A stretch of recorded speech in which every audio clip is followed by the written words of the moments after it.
রাধে রাধে, সুমনা ফ্যাশনে আপনাদের স্বাগত জানাই। আজ আমি আপনাদের সাথে শেয়ার করব একদম নতুন ট্রেন্ডিং হাতার ডিজাইন। এই হাতার ডিজাইন একদম সহজ উপায়ে বলে দেব,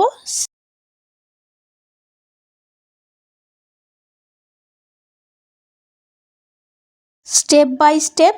তো চলুন বন্ধুরা, শুরু করা যাক আজকের ভিডিওটা। প্রথমে আমরা হাতাটা কাটিং করে নিয়েছি, মেজারমেন্টও নিয়ে নিয়েছি। এখানে আপনারা আপনাদের মেজারমেন্ট অনুযায়ী করে নেবেন। তো প্রথমে আমি বলে দেবো যে কতটা মেজারমেন্ট নিয়েছি। এখান থেকে ঝুল নিয়েছি 10.5 ইঞ্চি, আমাদের হাতার ঝুল আছে 9.5 ইঞ্চি, 1 ইঞ্চি এক্সট্রা নিয়ে নিয়েছি।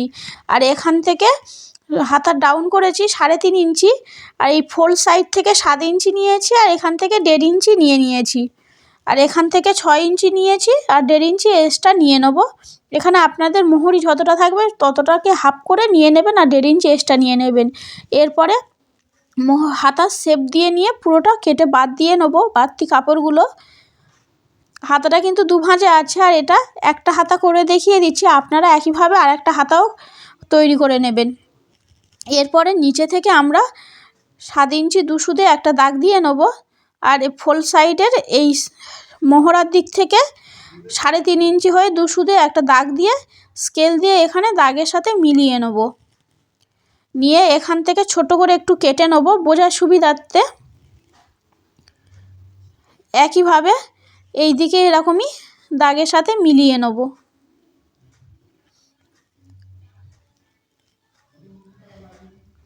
এরপরে আমরা মেন কাপড়টি একইভাবে কাটিং করে নিয়েছি। মেন কাপড়ের উল্টো সাইডে ফলসটা বসিয়ে নেব, নিয়ে পিন করে নিয়ে পুরোটা যেমন আছে সেরকমই পুরো সেলাই করে নেব। যেহেতু নিচে আমাদের বর্ডার বসাবো, যদি বা নিচে না বর্ডার বসাতাম তাহলে কিন্তু সহজ ভাঁজে বসিয়ে সেলাই করে উল্টে নিতাম। যেহেতু নিচে বর্ডার বসাবো তার জন্য উল্টো দিকে মেন কাপড়ের উল্টো দিকে ফলসটা বসিয়ে এরকমই সব দিক থেকে সেলাই করে নেব। সেলাই করে নেওয়ার পরে যেই বাড়তি কাপড়গুলো আছে সেইগুলো কিন্তু কেটে বাদ দিয়ে নিতে হবে।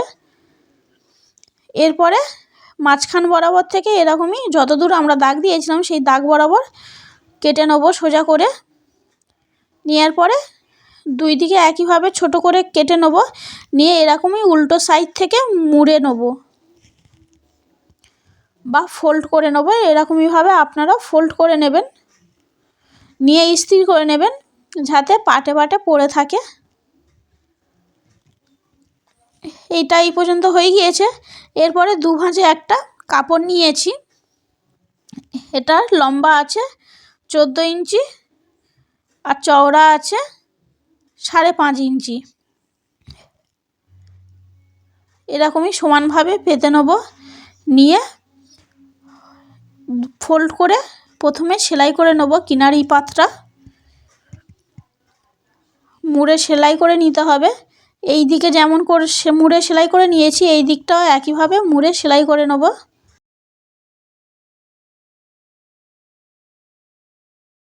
এরপরে একইভাবে আমরা এই ধারেরটা এরকমই মুড়ে সেলাই করে নেব। মুড়ে সেলাই করার সময় একটু চওড়াভাবে মুড়ে সেলাই করতে হবে, যেহেতু এখানে আমরা ভিতর থেকে লেস বা ডরি এর ভিতরে থেকে বার করে নিতে হবে। এর জন্য একটু চওড়া মতনভাবে মুড়ে নিতে হবে। মুড়ে নেওয়ার পরে এই যে এখানে ফাঁক মতন আছে, এখান থেকে একটা স্ক্রু দিয়ে দেবো। স্ক্রুটা এরকমইভাবে পুরোটা দিয়ে নিয়েছি। এর সাথে একটা ডরি তৈরি করে নিয়েছি। ডরিটা এই যে একটু বড় মতন সেলাই করতে বলেছিলাম ফাঁক রেখে, সেই ফাঁকের মধ্যে দিয়ে কিন্তু এই ডরিটা বার করে নিতে হবে। দেখতে পাচ্ছেন আমি কেমনভাবে করছি, এরকমভাবে আপনারা করে নেবেন। আর যদি বা আপনাদের স্ক্রু না থাকে তাহলে কিন্তু সুতোর দ্বারায় এরকমইভাবে বার করে নিতে পারেন। এটা এরকমইভাবে বেঁধে আর রেখে দেবো ডরিটা। দেখতে পাচ্ছেন কত সুন্দরভাবে ফিনিশিং এসছে। আর এখান থেকে একটা সেলাই করে নেব, চাপ সেলাই। এরপরে একটা পেপার নিয়ে নেব, পেপারের উপরে আমরা এই যে এটা বসিয়ে নেব। যেমন কুঁচি আসবে সেরকমই কুঁচি বরাবর পুরোটা কিন্তু সেলাই করে নিতে হবে। দেখতে পাচ্ছেন যেমন কুঁচি ছিল সেরকমই কুঁচি আছে, তার উপর দিয়ে কিন্তু সেলাই করে নিচ্ছি। আর কুঁচিগুলো সুন্দরভাবে কিন্তু পেতে নিতে হবে, নিলে ফিনিশিংটা ভালো আসবে, দেখতেও ভালো লাগবে।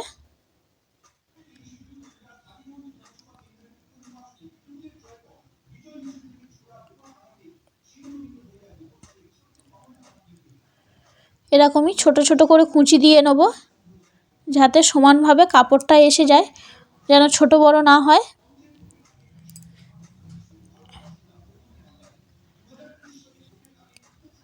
এরপরে পেপারটা কেটে বাদ দিয়ে নেব।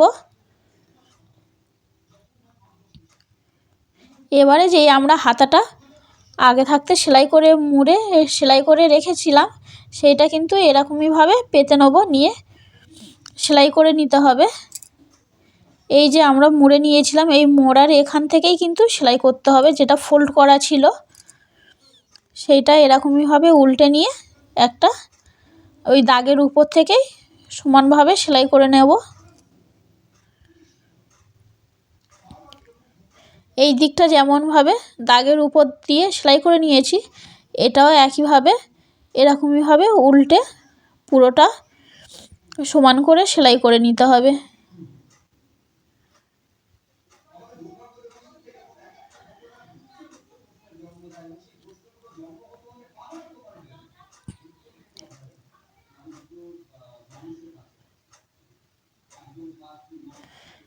এরপরে এই যে বাড়তি কাপড় আছে সেইগুলো কেটে বাদ দিয়ে নেব।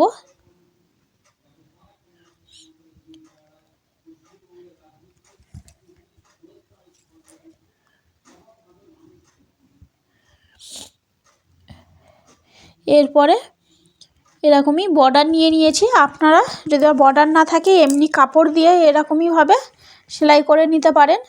কাপড়টা প্রথমে নিচে দিয়ে তারপরে হাতাটা এরকমই পুরোপুরি সেলাই করে নেব। এক চাপ বরাবর সেলাই করে নেওয়ার পরে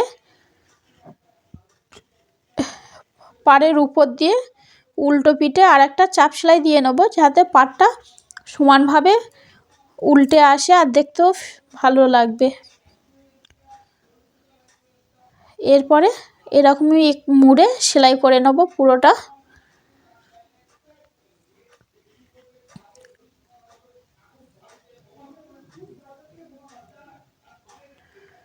আমি যেমনভাবে সেলাই করেছি আপনারাও এরকমইভাবে সেলাই করে নেবেন, দেখবেন কোনো অসুবিধা হবে না।